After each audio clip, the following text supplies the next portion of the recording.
Se você é pai ou mãe de adolescente e tem sentido uma enorme dificuldade na condução desse papel, tem horas que você não sabe nem o que fazer, eu quero te falar duas coisas. Primeiro, você não tá sozinho.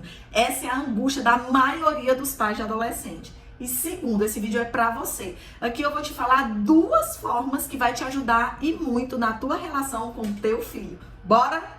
Oi, gente, aqui é a Psiana Lívia, bem-vindo de volta ao meu canal. Aqui eu falo sobre relacionamento, sobre autoconhecimento, sobre autoestima. De maneira geral, eu falo como a gente pode florescer ao invés de só sobreviver. Então, bora lá florescer. É verdade, a geração mudou. A gente não sabe muito como se relacionar com essa nova geração, o que falar, como conduzir, como se comportar, se prende, se solta, como se deixa ir, se não deixa, o que fazer. Essa é a maior angústia dos pais, muitas vezes, de não saber como lidar com esse filho, que às vezes nem parece que é o seu filho. Você não tá sozinho, essa é a maior angústia que eu recebo aqui dos pais. Se os adolescentes estão em conflito, porque essa é uma fase realmente desafiadora. É uma fase de descobertas. É uma fase de não identificação com os pais, em que eles estão buscando uma identificação ali com os grupos, o pertencimento. Então é uma fase desafiadora para os adolescentes. Por outro lado, os pais também se sentem muito angustiados. Se sentem, na maioria das vezes, perdidos. Não sabem como se comportar. E aí, o que é que acontece? Na maioria das vezes, antes de agir, de ocupar esse lugar de pai, mãe, a gente acessa o lugar de filho. E aí esse é um dos grandes conflitos. Esses pais não sabem muitas vezes como conduzir. E na maioria das vezes, né, eu digo aqui no consultório, principalmente para os filhos, né, que a grande maioria dos pais erra tentando acertar. Eles têm o desejo ardente de acertar. E muitas vezes eles não têm o conhecimento, eles não sabem mesmo como. E aí eles ficam pendulando. Ora repetem o que os pais fizeram, os cuidadores, os modelos de referência. Ora, por condenarem esse modelo de referência, eles vão para o outro lado e fazem completamente diferente. Então eles ficam nas polaridades. Ora repete, ora quer negar completamente. E a gente sabe, as polaridades, elas não são saudáveis. O que tende ao mais aproximado de um comportamento funcional é uma construção ali, né? Olhando para esses dois lados e podendo construir o seu caminho. E aqui, o que eu vejo que a maior dificuldade dos pais com os adolescentes é na comunicação, é na conexão.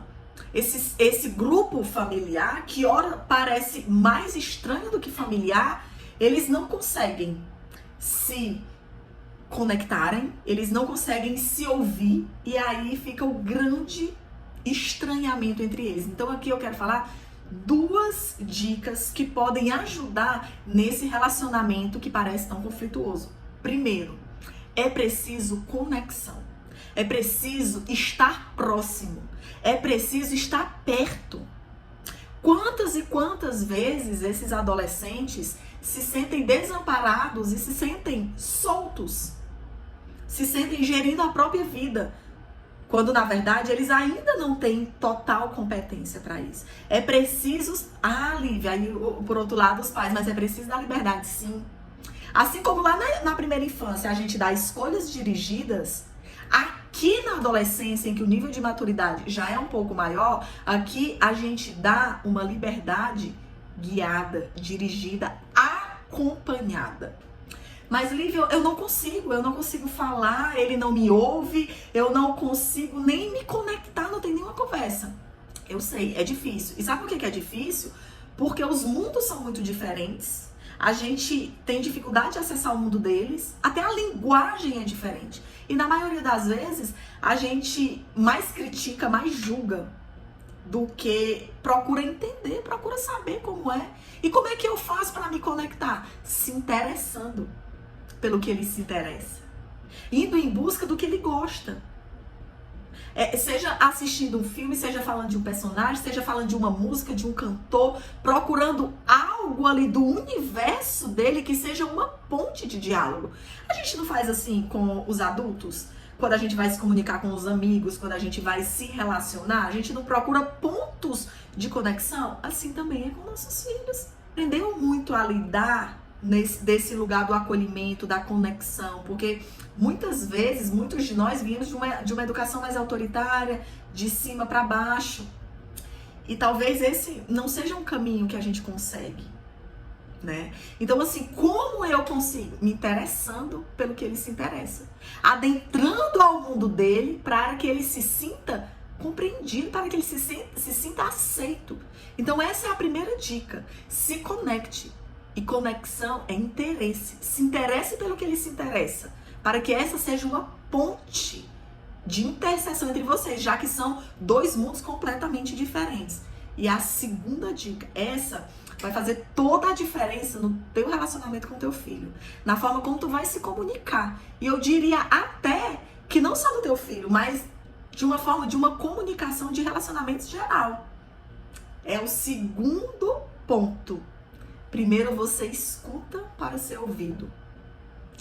Parece fácil, parece que a gente já faz isso, mas muitas vezes nós não ouvimos, nós apenas estamos ali parados, escutando e já pensando no que nós já vamos querer falar. Quem nunca ouviu, já esperando a vez de falar e nem se conectou, nem sabe direito o que ouviu?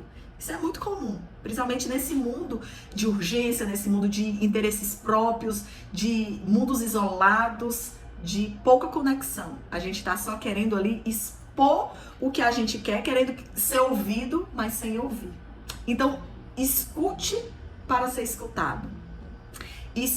Cale para ouvir, para que teu filho consiga te ouvir. Ele só vai te ouvir se ele sentir que é ouvido, se ele se sentir que você também escuta. E como assim, Lívia?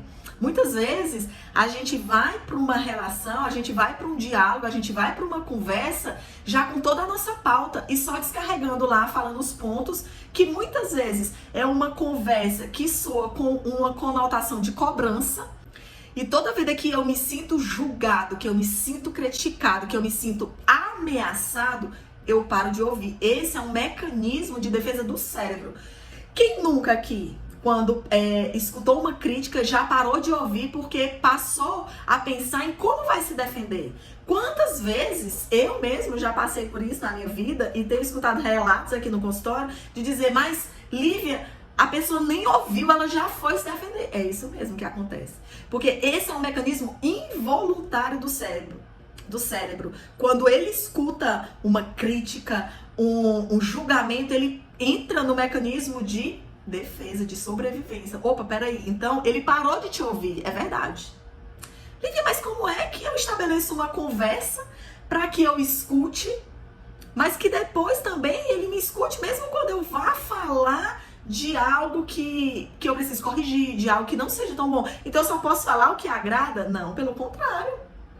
Nós, enquanto pais, a nossa maior função é dar borda, é dar contorno, é dar limite, né? Isso é muito, muito importante. E é um grande erro, né, que os pais que pendulam nessa de hora reproduzir e hora criticar, eles cometem, né? De achar que a liberdade é poder tudo. Não, né? É sobre bordas. Todos nós precisamos de limites, de bordas. E como é que eu faço para que essa comunicação, para que ele me escute? Primeiro eu vou escutar. E eu vou escutar atentamente o que ele me falar, sem já estar com o modo crítica e julgamento acionado. Não, eu vou escutar atentamente, mesmo que eu não concorde, mesmo que depois eu vá falar algo discordando, mas eu preciso ouvir e fazer o exercício de ouvir sem interromper. Na maioria das vezes, esse mecanismo de crítica, de julgamento, eu paro de ouvir e eu já vou ali, do mesmo jeito de quando eu tô recebendo. Eu nem termino de ouvir, eu já vou me defender. Então, primeiro, eu vou escutar atentamente. E na hora de falar, como que eu posso ter uma comunicação mais eficaz no sentido de ser ouvida com mais facilidade? Aqui eu quero dar a dica de ouro pra você. Mas se até aqui você tá gostando desse conteúdo, se esse conteúdo já fez sentido pra você, se você já aprendeu alguma coisa, se te deu um insight, dá uma curtida, se inscreve no canal, deixa teu comentário, compartilha esse vídeo com outras pessoas que podem se beneficiar também. E aí agora a grande cereja do bolo é a técnica feedback sanduíche. Como assim? O sanduíche é composto de um pão, aí o hambúrguer e o pão. Então, quando você vai dar uma devolutiva de algo que você quer que a pessoa melhore, primeiro você começa elogiando. Então, vamos supor que você tem uma grande dificuldade com o seu filho na questão da organização do quarto. Ele é muito bagunceiro. Então, você não vai já chegar falando disso que você quer. Você vai chegar falando de alguma coisa que você possa elogiar.